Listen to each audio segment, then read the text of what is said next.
É um privilégio, novamente, abrir a Palavra de Deus e discorrer sobre uma das cartas favoritas minhas. É a Carta aos Filipenses, do apóstolo Paulo. É um prazer imenso falar de um texto tão precioso entre as epístolas de Paulo. Esta carta foi escrita pelo apóstolo e foi enviada para uma das suas igrejas mais amadas, aquela que tinha mandado uma oferta para ele e que ele tinha um grande aprecio. Ele amava muito aqueles irmãos na cidade de Filipos, na Macedônia. Primeiro vamos tratar da autoria desta carta, como eu creio que todos devem acreditar. Começa com a palavra Paulo para indicar que quem escreveu foi justamente Paulo. E temos algumas referências à autoria de Paulo nos antigos pais da igreja. Entre eles, Policarpo, que viveu entre 69 e 155, aquele famoso herege. Márcio, que viveu 140, colocou Filipenses também no seu cânon. Irineu, aquele pastor amado, dos 140 até 203.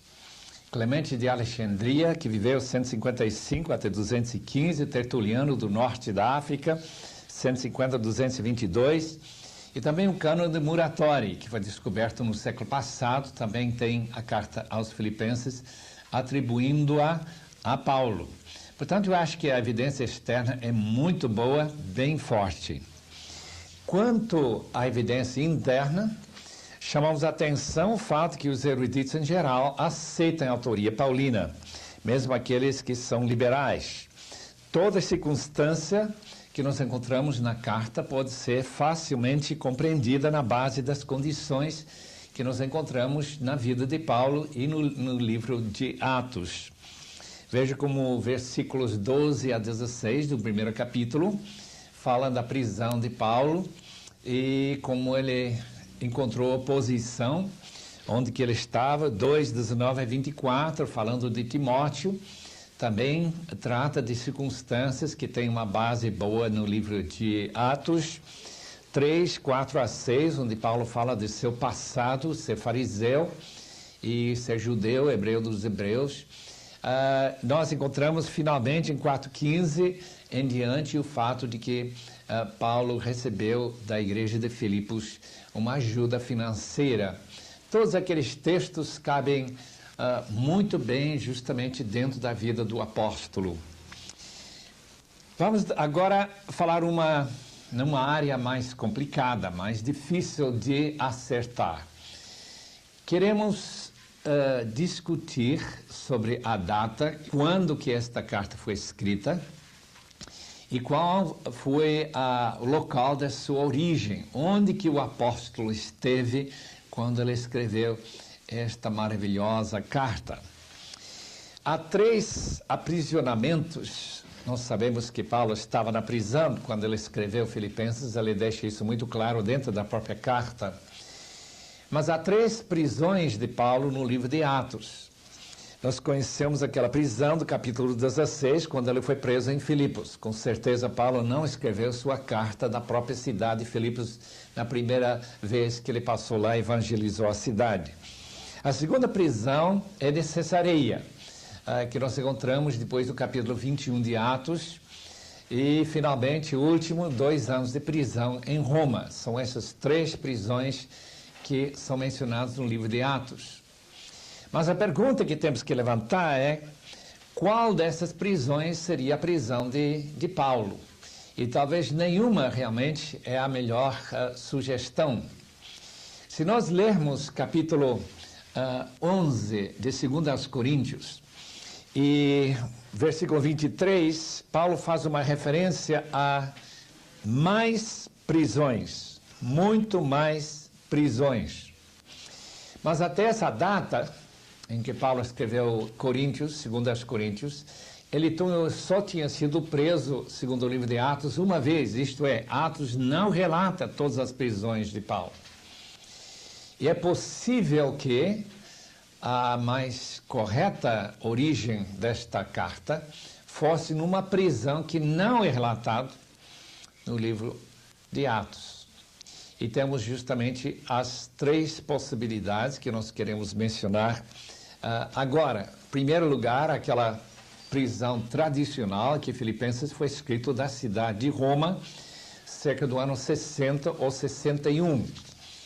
E razões que nós podemos dar foi que ele menciona em capítulo 1, versículo 13, a guarda pretoriana, e ele também fala de a casa de César em 4:22. Tem sido tradicional pensar que essas referências ao imperador e ao seu governo seriam justamente mais provavelmente indicadores que estava em Roma quando ele escreveu Filipenses. Além disso, temos um problema. A gravidade da acusação contra Paulo e o veredito iminente de possível morte não dá possibilidade de ele apelar. Nós sabemos que finalmente Paulo foi morto em Roma, cerca do ano 66 ou 67, por Nero, o imperador. Mas Paulo já tinha apelado para Nero. E nós sabemos que nessa última prisão, que não está relatado no livro de Atos, mas apenas sabemos da última carta a Timóteo, então nós sabemos que não havia apelo. E essa pergunta que nós levantamos quando Paulo fala da possibilidade dele ser morto em esta carta aos Filipenses, é uma pergunta: por que ele não faz um apelo? Em outro lugar, nós encontramos certos problemas, outro lado desta questão.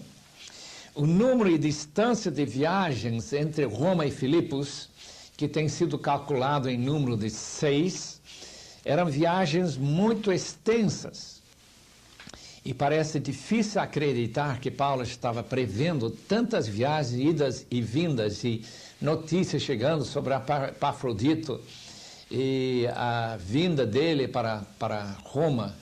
Então, isso dificulta esta posição que a carta aos Filipenses foi escrita de Roma. São aquelas viagens múltiplas.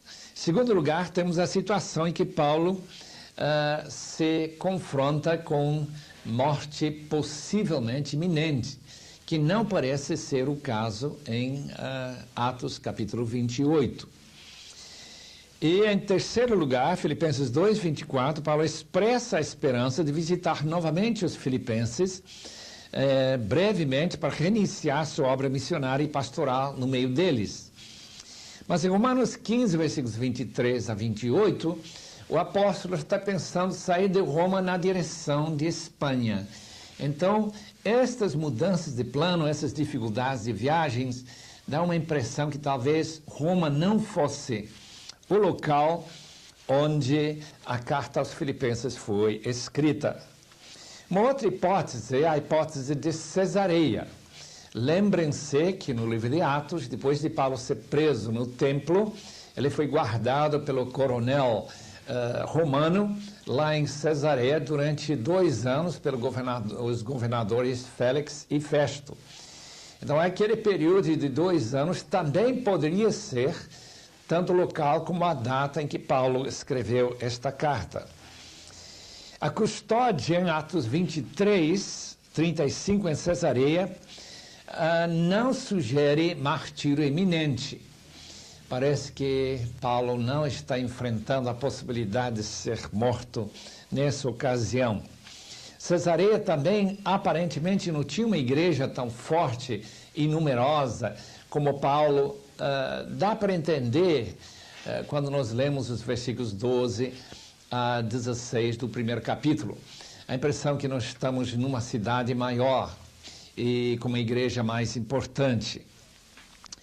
E, em terceiro lugar, Paulo, em Filipenses, aspira retornar para Filipos, enquanto seu propósito, segundo já lemos em Romanos 15, era para continuar até Roma e depois para a Espanha. Então, nós temos esta incoerência nos planos de Paulo, que na própria carta aos Filipenses ele dá a impressão que ele quer visitar os filipenses. A outra possibilidade me parece talvez a melhor e não é tradicional. Poucas pessoas pensam que esta carta tivesse sido escrita de Éfeso. Essa hipótese efesiana é apoiada por W. Michaelis, um estudioso alemão, e ele coloca esta possibilidade baseada em Atos capítulo 20, versículos 1 a 6, que Paulo que conta a experiência de Paulo logo depois de sair de Éfeso. Sabemos que Paulo foi preso mais de uma vez, e uma dessas prisões aparentemente foi em Éfeso. Se Paulo escreve em 2 Coríntios que ele estava em prisão muito mais, capítulo 11. Além disso, os movimentos de Timóteo se encaixam bem com o registro que nós temos acerca daquele filho na fé de Paulo, no livro de Atos. As viagens entre Éfeso e Filipos seriam fáceis, não demorariam várias semanas, como era de Roma para Filipos, mas de Filipos para Éfeso talvez daria para fazer a viagem em uma semana apenas, e não talvez 6 semanas seria o caso de Filipos até Roma. Então, as múltiplas idas e voltas dos personagens em Filipenses, daria para entender que o local de onde foi escrita essa carta era mais próximo a Filipos. Haveria também uma guarda pretoriana em Éfeso, como também haveria uma casa de César, onde se poderia encontrar uma possibilidade de resolver esse problema, que dá a impressão que foi escrito de Roma. Mas também tem problemas ou questionamentos. Não temos nenhuma certeza que Paulo foi preso em Éfeso. Ainda que nós temos em 1 Coríntios 15, versículo 32, o fato de que ele lutou contra feras, que talvez sugerem uma prisão rápida, e a possibilidade de um martírio iminente, como Paulo sugere nesta carta aos Filipenses, no primeiro capítulo, e também capítulo 2, versículo 17. Paulo não menciona, interessantemente, em Filipenses, essa coleta que ele estava levando para Jerusalém. Sabemos de 2 Coríntios, 1 Coríntios e Romanos, que esta intenção do apóstolo levar uma boa e grande oferta para os pobres irmãos em Jerusalém, a Judeia, estava muito central na sua mente. Mas esta carta não menciona essa coleta, isso também é um problema. E por que não usou o seu direito de cidadão romano para apelar para César e assim ter uma certa segurança que ele não seria martirizado? Então, esses são os 3 problemas que surgem em torno de uma origem efesiana para esta carta aos Filipenses. Quanto à data, se for escrito de Roma, podemos sugerir o ano 60 depois de Cristo. Se foi escrito, como é possível, de Cesareia, nós colocaríamos 2 anos antes, 1 ano e meio antes, que seria 58 ou 59. E, finalmente, se foi escrito de Éfeso, nós podemos sugerir o ano 55 depois de Cristo. Agora, os destinatários, os filipenses. A cidade de Filipos não era grande, não era uma metrópole, era uma cidade colônia em Macedônia. Pegou seu nome do pai de Alexandre o Grande, que era Filipe, daí o nome Filipos. Essa cidade foi expandida por Augusto, e era seu nome anterior, Octaviano, para dar um bom local para os seus soldados. Eles queriam que eles tivessem uma herança lá na Macedônia, perto do local onde eles ganharam a famosa batalha que foi marcante na ascendência ao poder de Octaviano, que virou a ser Augusto César, aquele durante o reinado de quem Jesus nasceu. Lemos em capítulo 2 de Lucas.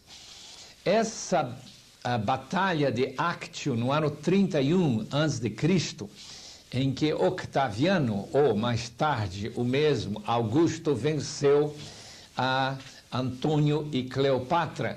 Foi uma batalha bem marcante.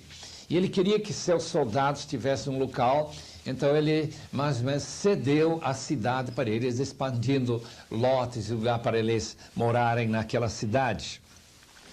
E interessantemente, quem era cidadão de Filipos, também ganhava o privilégio de ter todas as regalias e direitos que uma cidade na própria Itália.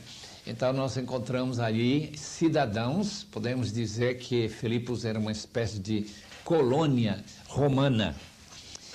A igreja de Filipos foi fundada na segunda viagem missionária. Paulo saiu de Antioquia, cerca do ano 50, junto com Silas e com Timóteo.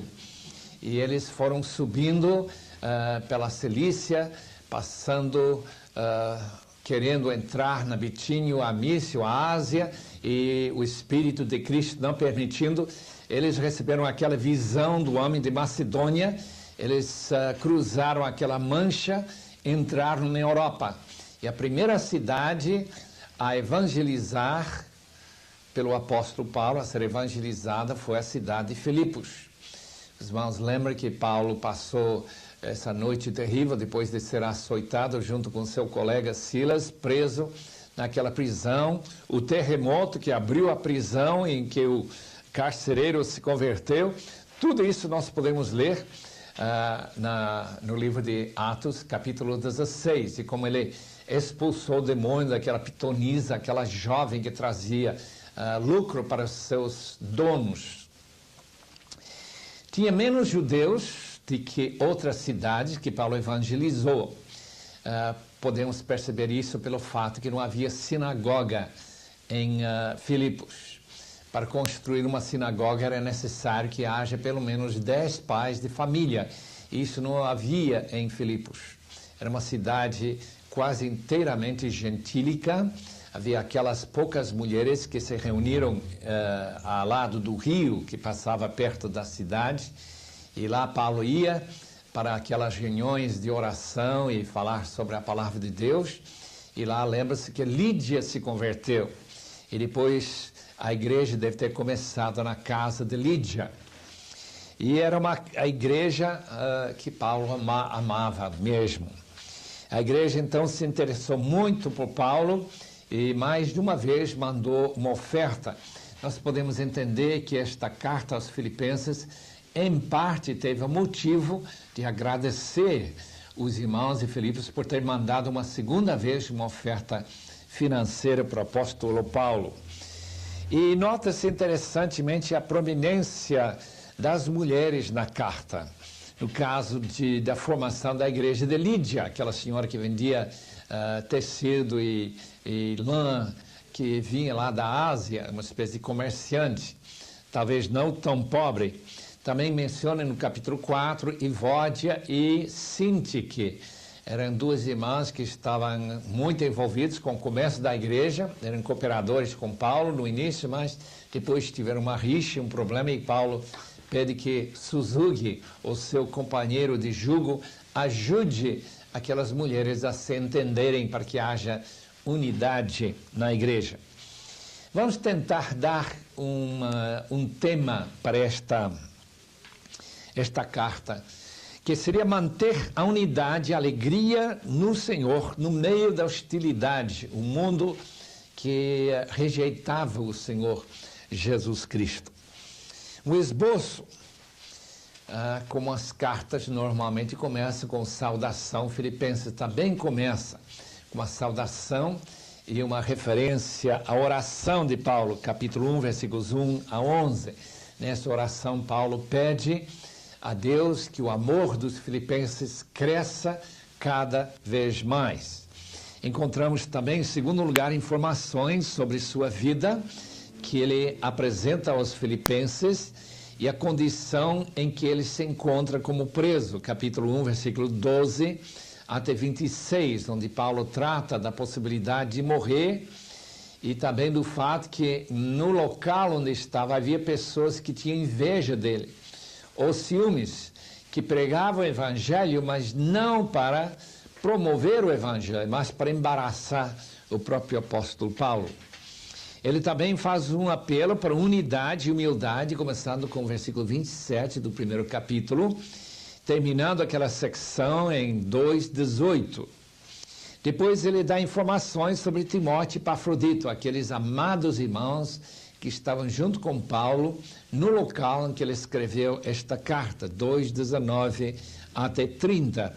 Depois ele dá advertências contra doutrinas e práticas erradas, contra os cães, que seriam judaizantes, que estão querendo levar a igreja a se aderir a uma espécie de judaísmo cristão. Depois ele fala também sobre antinômios, aquela gente que pregava uma libertinagem, que Paulo diz que seu ventre era o seu Deus. Nós encontramos isso no capítulo 3. E também ele trata de uma outra área de dificuldade, se a desunião na igreja e o perfeccionismo. Então a igreja de Filipos tinha pelo menos 3 ou 4 necessidades de receber advertências e certa ajuda do apóstolo. Depois ele dá algumas exortações finais no capítulo 4, 1-9. Primeiramente, em favor da unidade, especialmente aquelas mulheres já mencionadas. Depois, para eles alegrarem-se no Senhor, versículo 4 de capítulo 4. A gratidão e oração, capítulo 4, versículos 5-7. Como pensar, não deixar entrar na cabeça coisas que não sejam nobres e justas e verdadeiras. Depois ele entra, talvez, num dos assuntos principais pelo qual ele escreveu esta carta, que seria de gratidão pela oferta. Capítulo 4, versículos 10-19, e finalmente a conclusão, 4:20-23. No tempo que nos resta, nós queremos examinar alguns dos interessantes características desta carta tão abençoada e que pode abençoar tanto a sua vida. Naturalmente, há muita coisa que nós não podemos comentar, mas uma vez que nós temos este tempo gostoso, gostaria de fazer algumas observações e chamar a atenção a certas verdades que Paulo apresenta nesta carta inspirada pelo Espírito Santo. Em primeiro lugar, é notável a ênfase que Filipenses dá à alegria e gozo na vida cristã. Ainda que Paulo está enfrentando a possível morte e martírio, ele usa em capítulo 2, versículo 17, de que seu sangue seria derramado sobre o sacrifício da fé, uma maneira que se sacrificava naquela época, deitando e derramando vinho em cima do sacrifício. Paulo compara seu próprio sangue sendo derramado dessa maneira, 2:17, mas mesmo assim o seu coração transborda de alegria. Eu acho que nós encontramos em torno de 16 referências a gozo e alegria em forma substantiva ou verbal. É no Carta aos Filipenses que nós encontramos nossa responsabilidade diante de Deus de sempre nos alegrarmos no Senhor, sempre estarmos satisfeitos com nosso Senhor e Salvador. Em segundo, nós queremos fazer uma referência àquele hino do capítulo 2, começando com o versículo 5 até 11, que Paulo usa para chamar a atenção dos filipenses à necessidade de humildade, de ter a mesma mente que houve em Cristo Jesus. Este pequeno trecho, este parágrafo, dividido pela humilhação de Jesus e sua exaltação, parece ser uma tradução da língua aramaica. Pelo menos alguns eruditos, como Ernst Lohmeyer, têm argumento em favor do fato que isso seria um hino e que não foi escrito originalmente em grego. traduz-se facilmente de volta para a língua aramaica e, portanto, é uma importação da igreja muito primitiva de Jerusalém, ou possivelmente de Antioquia. Nós não temos, assim, muitos casos de hinos e cânticos espirituais ou cânticos e hinos da igreja primitiva, mas isto pode ser um deles, um daqueles hinos, e nós gostaríamos muito de chamar a atenção a este fato. Dois problemas que os filipenses tinham, aparentemente, foram o problema de desunião. Paulo convida os irmãos a se humilharem, cuidar uns dos outros e manterem-se firmes na unidade do Espírito, capítulo 1, versículo 27 até 2:11, e também o perfeccionismo do capítulo 3, começando com versículos 4 a 17. Além disto, houve também essa ameaça da penetração do legalismo através dos judaizantes e também um libertinismo, que seria uma espécie de gnosticismo, que também estava ameaçando a igreja. Então, nós encontramos esses dois grandes inimigos da igreja primitiva, que seriam os judaizantes, isto é, transformar o evangelho em legalismo, em lei, e outra possibilidade, o evangelho que não tem moralidade. E a igreja está ameaçada dos dois lados, desses dois extremos. E nós encontramos Paulo combatendo ambos aqui nesta carta. Número 4, motivo principal aparentemente foi agradecer esta oferta. Nós não encontramos nenhuma outra carta em que Paulo tem esse motivo para escrever de dar ações de graça aos próprios irmãos. E Paulo tem um trecho muito gostoso no capítulo 4, onde ele trata sobre a importância que esta oferta tinha para ele. É um símbolo do grande amor e preocupação que os irmãos de Filipos tinham. Hoje em dia, missionários estão recebendo ofertas constantemente de suas igrejas. Mas eu acho que é muito raro encontrar alguém tão agradecido e tão impressionado como foi o apóstolo Paulo com esta oferta. Era uma coisa muito rara, ele deixa bem claro. Muito raro ele receber oferta das igrejas. Ele trabalhava com suas próprias mãos para se autossustentar. E parece que isto foi uma das razões que ele ficou tão sensibilizado pelo amor que os filipenses mostraram. Isso no capítulo 4. Este livro de Filipenses não cita o Antigo Testamento em nenhum lugar. Isso também é interessante, especialmente quando nós vemos em Coríntios e Romanos quantas vezes Paulo e Gálatas, quantas vezes Paulo cita o Antigo Testamento. Ele menciona no primeiro versículo bispos e diáconos como se fossem oficiais da igreja.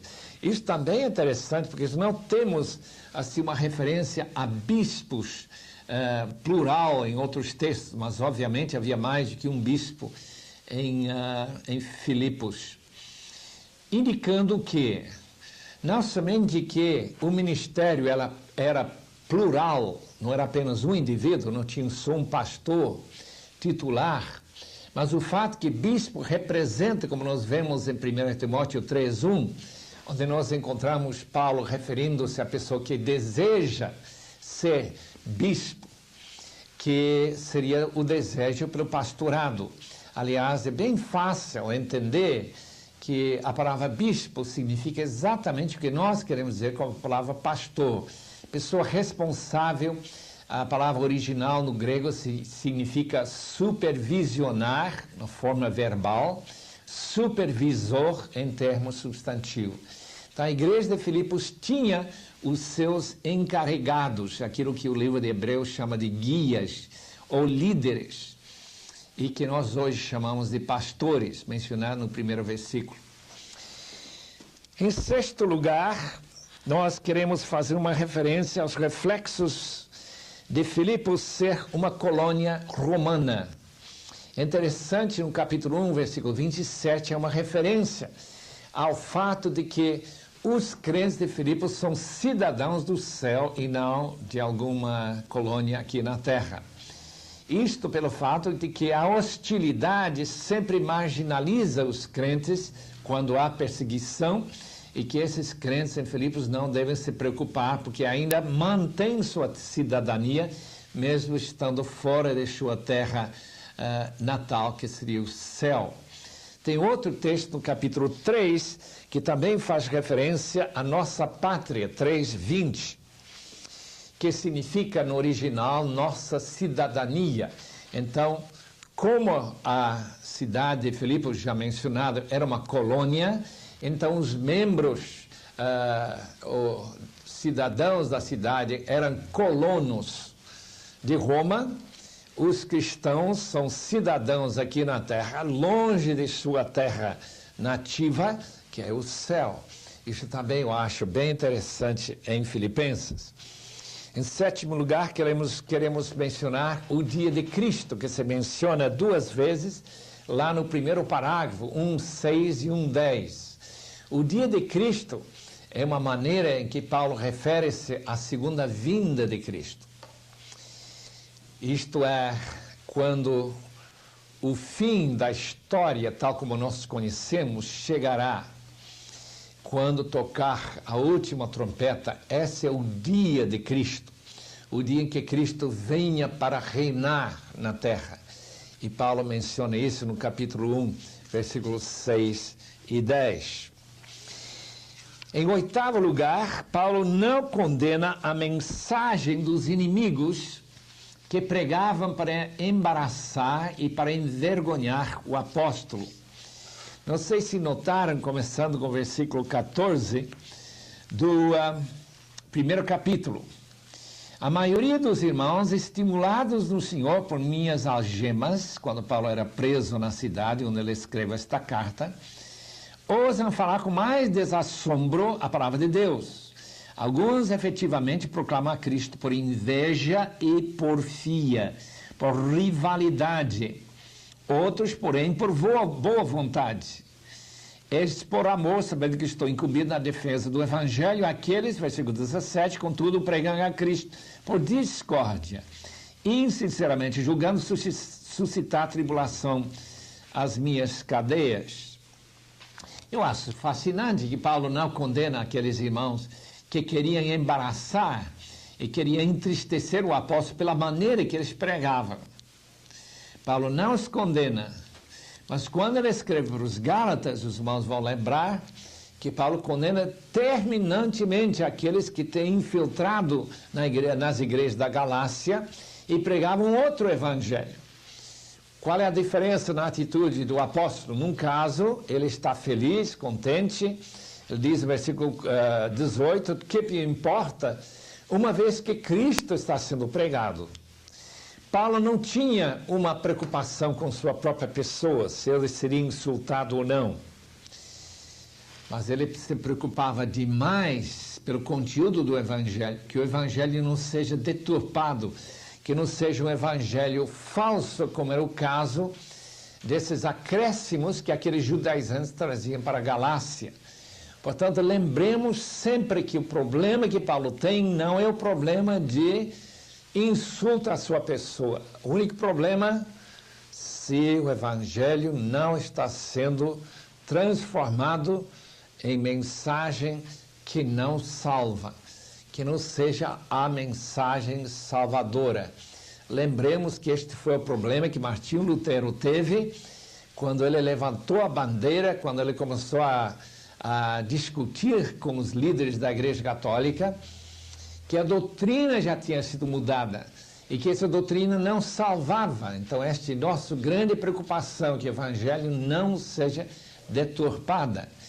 Se há outra denominação que prega diferentemente do que nós pregamos, e até por rivalidade, querendo até pegar alguns dos nossos convertidos, nós não temos motivos para condená-los, segundo nós entendemos desse parágrafo tão importante, o primeiro capítulo de Filipenses 12 a 18. Em 10º lugar, nós queremos mencionar o fato que Paulo ensina que para o crente morrer é lucro. Não sei se notaram versículos 21 e 23, desse primeiro capítulo, ele diz assim: porquanto para mim o viver é Cristo e morrer é lucro. Versículo 23, que tipo de lucro é morrer? Versículo 23, ora, de um outro lado, estou constrangido, tendo desejo de partir e estar com Cristo, o que é incomparavelmente melhor do que viver nesta terra, especialmente se somos perseguidos. E Paulo era muito perseguido. Ele estava numa prisão, com certeza estava passando muito mal lá, fisicamente. Que comida ruim, que sofrimentos ele passava lá, que frio, que calor, todas aquelas coisas. Conforto para o corpo nenhum. Mas lá no seu íntimo ele tem essa grande esperança de poder esperar subir para a glória do Senhor, se Deus escolher que ele morresse. Me faz lembrar do famoso Richard Baxter, que escreveu o livro que temos em português, Um Pastor Aprovado. Ele, pensando que ia morrer, como Paulo estava enfrentando, isso que não era por causa de prisão, mas por causa de doença, o Richard Baxter, mais de 300 anos atrás, começa a meditar 30 minutos por dia sobre o futuro, como seria o céu, como seria essa vida na presença de Deus. E essa experiência que Richard Baxter teve, meditando na palavra, meditando como seria aquela presença do Senhor, que é incomparavelmente melhor, lhe fez tanto bem, que ele declara que quando ele não ia morrer mais, porque de fato ele melhorou, sua vida perdurou para ter uns 40 anos de ministério, ele achou tão valioso esses 30 minutos por dia que ele não parou de meditar 30 minutos sobre o céu. Imagina quanta coisa gostosa ele pensou.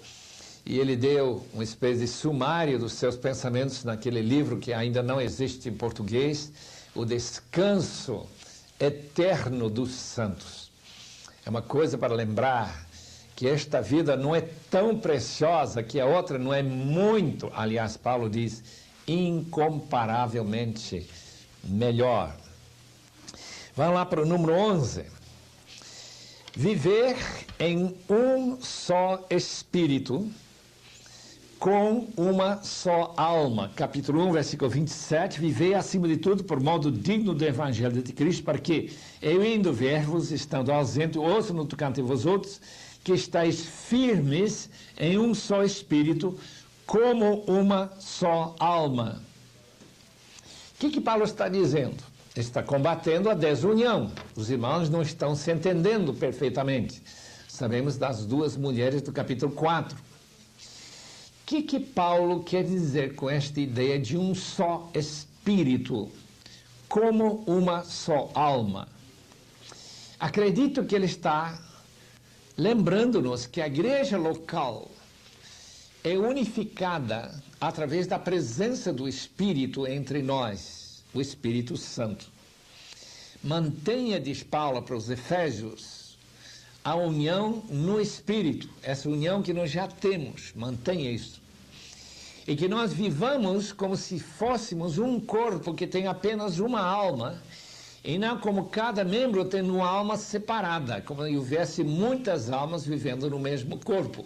Isso seria uma terrível experiência de multiplicidade de almas.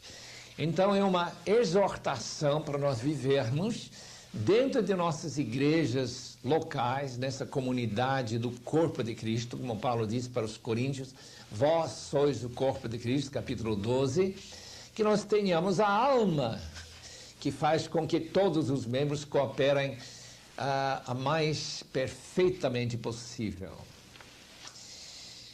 Número 12, a palavra usurpação no capítulo 2. Interessante esta referência. Naturalmente, Adão, tende em vós o mesmo sentimento que houve também em Cristo Jesus, pois ele, subsistindo em forma de Deus, não julgou como usurpação o ser igual a Deus. Usurpar significa tentar, pela força, pegar alguma coisa, quase roubar alguma coisa que não é nossa. E é uma maneira de entender o que Adão queria. Quando Satanás o tentou no jardim, ele chegou à conclusão que Deus não tinha dado tudo que ele podia ter dado para ele, então ele quis ser igual a Deus, ainda que ele já foi criado na imagem de Deus, e ele queria toda a autoridade e poder de Deus. E isso era uma usurpação. O último Adão, porque isto é a visão que nós temos em capítulo 2, versículo 6, é que Jesus Cristo, em contraste com o primeiro Adão, ele, em vez de tentar pegar igualdade com Deus, Pai, ele se esvaziou-se, deixando sua glória eterna, todo aquele serviço dos anjos, se dobrando diante dele, honrando e querendo fazer a sua vontade. E ele vem se encarnar, tomando sobre si forma humana. Deixe-me ler que diz aqui: antes a si mesmo se esvaziou, assumindo a forma de servo, tornando-se em semelhança de homens, e reconhecido em figura humana, a si mesmo se humilhou, tornando-se obediente até a morte, e morte de cruz. Dá para entender claramente, portanto, que em contraste com Adão, nosso Senhor Jesus se esvaziou, tomou sobre si forma de servo. Talvez nós estamos lembrando daquele texto de Isaías 40, 53, onde o futuro Messias que morreria pelo povo é justamente chamado o servo de Yahweh, que é uma referência para o Senhor Jesus. E mais um texto aqui é refletido do Antigo Testamento, aquela figura humana e semelhança ao homem. Essa é uma referência a Daniel capítulo 7, com certeza, onde o Filho do Homem é uma pessoa lá na presença do Ancião de Dias, que tem a aparência de um homem no céu. Obviamente, aquele homem que veio do céu para nós e agora está na presença do Pai, em nosso amado Senhor Jesus Cristo. Então, este texto é um apelo para nós vivermos humildemente com nossos irmãos, sempre dando preferência a nossos irmãos da igreja, por causa da maneira que Jesus modelou, tendo em vós a mesma atitude que Cristo teve, uma atitude de servo. Agora, qual é a consequência? Por esse motivo, Deus exaltou sobremaneira, isto é, exaltado acima de qualquer outra autoridade.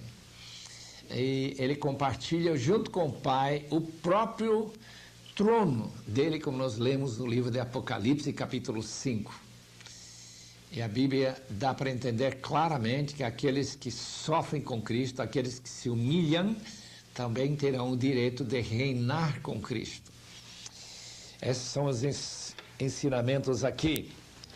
Essa palavra esvaziar tem sido muito discutido pelos eruditos, alguns naturalmente querendo indicar que o Senhor Jesus, esvaziando-se de sua divindade, chega neste mundo apenas como homem. Nós não podemos engolir esta ideia. E que Jesus podia, portanto, ter errado quando ele faz referências a autores do Antigo Testamento, tudo isso. Ideia muito modernista, liberal. Não, este esvaziar-se tem duas possibilidades. Uma delas é que ele se esvaziou de sua glória. Ele veio para este mundo, aquele que era rico se fez pobre por nós, assim diz capítulo 8 de 2 Coríntios. Aquele que foi o dono de tudo, agente da criação, veio aqui para cansar-se, ter fome, de sofrer muitas dores, especialmente as agonias da cruz e aquela coroa de espinhos. Tudo isso ele fez por amor de nós. Então, esvaziar-se significa esvaziar-se de sua glória. E esta nossa ideia, e não nunca a ideia que ele se esvaziou de sua divindade e que ele se tornou apenas homem aqui na terra. Aquela referência nós já fizemos, número 14, semelhança de homens. Número 15, a exaltação de nosso Senhor Jesus Cristo, consequência dessa humilhação, cita Isaías 45, versículo 23. Se o querido irmão quiser dar uma olhada naquele texto, fascinante é encontrar que diante de quem todo mundo tem que dobrar o joelho é diante de Jeová, ou Yahweh, como se pronunciava provavelmente o nome no Antigo Testamento. Então, uma referência ao fato que a exaltação de Jesus Cristo, filho de Maria, foi para ele se identificar inteiramente com Deus. Nós já sabemos que ele é Deus, como esse texto diz, encontrando-se em forma de Deus, morfei, indicando que ele é Deus. Ele não se importava não tentar pegar todas as regalias de Deus, mas se esvaziou. Agora, quando ele, depois de morrer e foi ressuscitado, ele é elevado à posição justamente de Deus. Isso é para nós lembrarmos exatamente, por isso que Paulo cita este famoso hino de Filipenses 2, para nós lembrarmos que quem se humilha será exaltado, por causa do seu amor ao Senhor e amor aos seus irmãos. Número 16, aquela famosa frase que nós encontramos aqui, em capítulo 2, versículo 12, desenvolvei a vossa salvação, 2:12. O que significa desenvolver a nossa salvação? Naturalmente, nós já fomos salvos, se já cremos no Senhor Jesus, se já recebemos do Espírito Santo, nossos pecados já perdoados. Mas desenvolver nossa salvação diz respeito à nossa libertação. A palavra salvar significa tanto curar como também libertar, que nós ficássemos sendo curados de nosso egoísmo, de nossa pecaminosidade, por nosso amor a nós mesmos, de nossa autocomiseração, e que nós procuremos servir ao Senhor da glória. Então, desenvolver sua salvação significa tomar as decisões necessárias para libertar-nos do poder do pecado em nossa vida. Nós encontramos em 1 Coríntios 1, versículo 18, que nós estamos sendo salvos, sendo libertados do poder do pecado. E lembra-se que Romanos 6 nos adverte de não entregar-nos nossos membros a servir ao pecado, porque senão poderiam ficar escravizados. Pelo contrário, era constantemente, logo que detectamos pecado na vida nossa, que nós nos livrássemos, desenvolvendo nossa salvação e cortando esse poder do pecado pela oração, pelo jejum, pela leitura da palavra, pela ajuda e exortação dos irmãos, pela frequência à igreja, para nós libertarmos, desenvolvendo a nossa salvação para a glória de nosso Senhor. Nós encontramos em capítulo 1 de Colossenses, versículo 28, a filosofia que o apóstolo Paulo tinha de apresentar todo homem perfeito em Cristo. Obviamente, a ideia de perfeito significa adulto, não uma pessoa que não peca nunca, mas é para a pessoa viver assim, vencendo e desenvolvendo a sua salvação constantemente. Número 17, vosso mensageiro. Interessante, a palavra no original é a palavra apóstolo. Eu estou encontrando isso em versículo 25 do capítulo 2.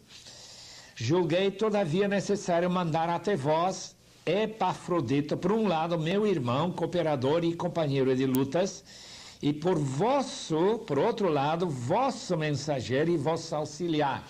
A palavra vosso mensageiro traduz a palavra apóstolo. Nós temos hoje em dia pessoas que se autodenominam apóstolos.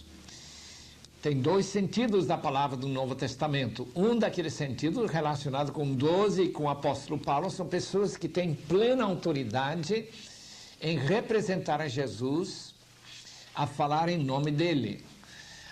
Mais ou menos o que o Papa reivindica lá em Roma, de falar infalivelmente. Por isso que nós podemos ler Filipenses, saber que estamos lendo a palavra de Deus, porque foi escrito pelo apóstolo. Mas também a palavra apóstolo pode significar, como neste caso, uma pessoa enviada para um serviço, comissionada para trazer esta oferta para Paulo. É interessante que Paulo vai usar essa palavra, vosso apóstolo, em capítulo 2, versículo 25. Mesmo tendo curado as pessoas, nós sabemos que Paulo tinha muitas experiências com cura divina, ficamos admirados que neste texto, aparentemente, Paulo não tinha esse poder. Veja que Epafrodito estava muito doente, nós lemos aqui, nos últimos versículos do capítulo 2, e que ele estava à beira da morte. Eu acredito que Paulo deve ter orado por ele, talvez impondo as mãos, querendo que Deus curasse, mas Deus não curava.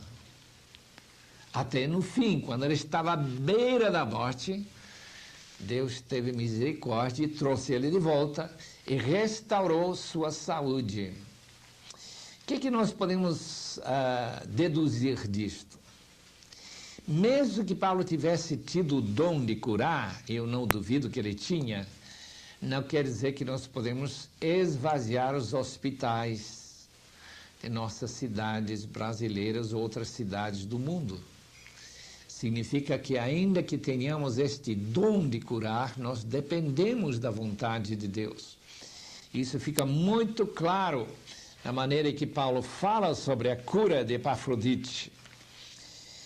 Recebi, pois, no Senhor com toda a alegria e honrai sempre homens como esse, Epafrodite, visto que por causa da obra de Cristo chegou ele às portas da morte e se dispôs a dar a própria vida para suprir a vossa carência.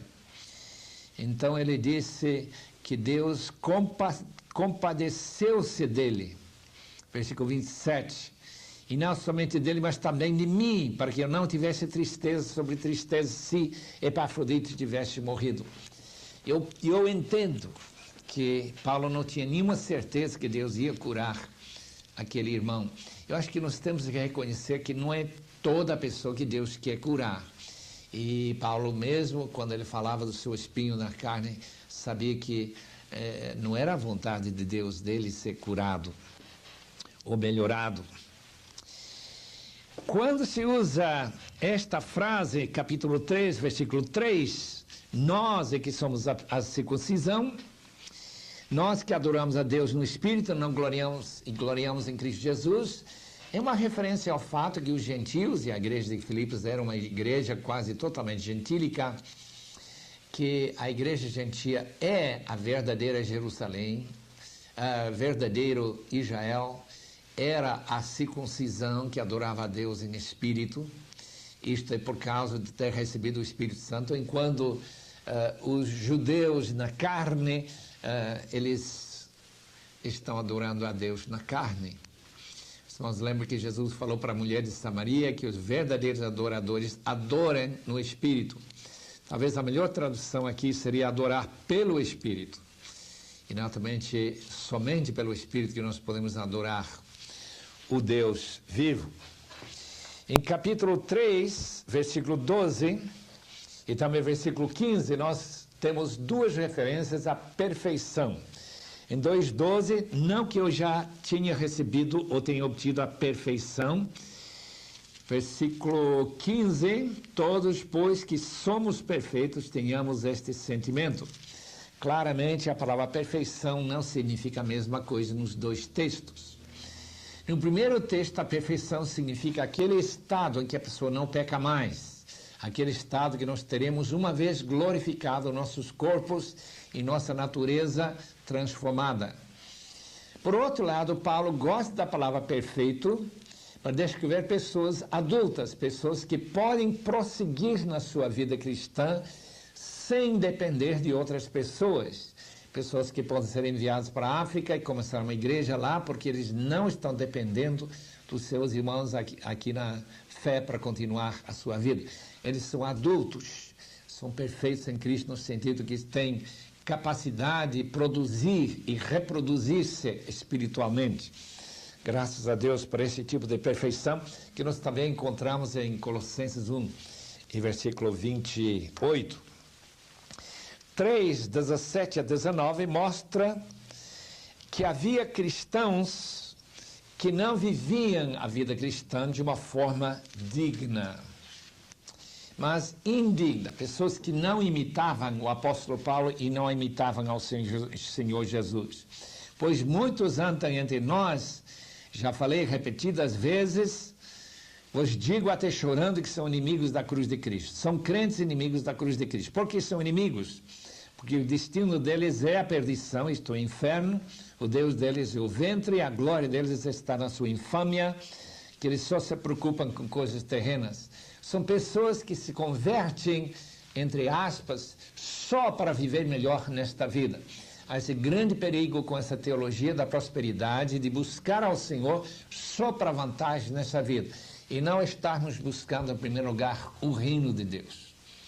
E houve pessoas assim também no primeiro século na cidade onde Paulo estava escrevendo esta carta aos Filipenses. Capítulo 4, nós encontramos uma coisa muito fascinante, é o fato de que ansiedade, preocupação é pecado. Nós somos advertidos de não ser ansiosos por coisa nenhuma. Eu, durante muito tempo, pensava que a ansiedade era uma coisa natural, portanto, não pecaminosa, mas nós encontramos aqui que somos proibidos de ter essa ansiedade. Paulo não tinha televisão em casa, mas se ele estivesse vivendo hoje, com certeza ele estaria muito preocupado naquilo que nós estamos pensando quando estamos vendo aquela caixa preta. Porque ele disse em capítulo 4, versículo 8, que nós só devemos pensar em coisas nobres, coisas valiosas, coisas que têm valor, que têm boa fama, e não coisas ruins, coisas impuras. Paulo teria muito problema com nossos programas de televisão e muitos vídeos que até crentes estão vendo. Não esqueçamos que nós somos advertidos para só pensar o que combina bem com o pensamento de Deus, tendo em vós mesmo a mesma mente que teve Jesus Cristo e aquilo que condiz com a própria palavra de Deus. Encerramos nosso estudo em Filipenses. Tem muita coisa mais para procurar. Deus abençoe.